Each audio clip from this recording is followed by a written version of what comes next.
You might say, well, that requires careful meditation and prayer. You know, if you wanted to be traditional about it, I would say you have to determine, this is a process of soul searching. What are you oriented towards? And the answer could easily be nothing. Well, this is why I produced the Future Authoring Program.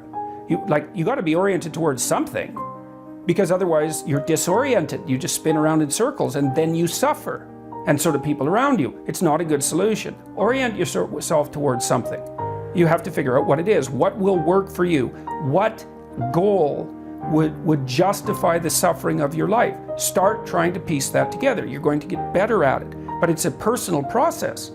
And you should use your education to inform that. So you need a personal place to stand, because otherwise you're going to be handed a place to stand on a plate. And it may be one that makes you a puppet of someone else's goals. So I would say, you know, what are the processes? Well, I think what I've recommended to people is clean up your room. That's a good start. Organize your local landscape. Schedule your time. Start taking control of yourself. See if you can stop saying things you know to be lies. That's not the same as telling the truth. You don't get to do that to begin with, because you're not good enough at it to even attempt it in some sense.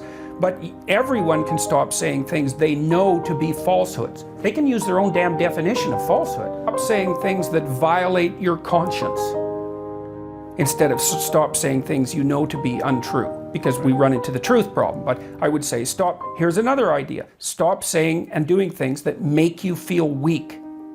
Just all you have to do is pay attention to that. Some things you do will make you feel disintegrated. It's a physiological sensation.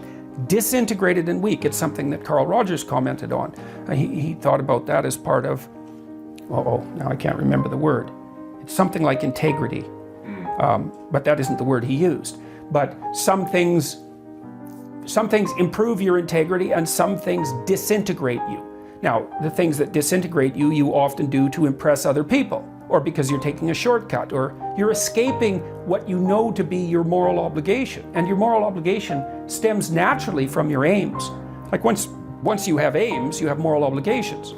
They come together, because the moral obligation is what you need to do in order to obtain the aim. So, and if you don't have an aim, well then you're aimless, so that's not a solution. So along with the aims come the moral obligations. Then when you violate the moral obligations, you'll have a sense of that violation. It's like, well, you have to stop doing that. Or that's something you could do. You don't have to. You don't have to do any of this. But I would say that's where people should start. You start small. It's not small. You think it's small. It's not small. I had a girl come up to me last night at the end of my talk, and this happens all the time. She said, I started cleaning up my room last year and it completely changed my life. She said, your room is an externalization of your mind. And that's right.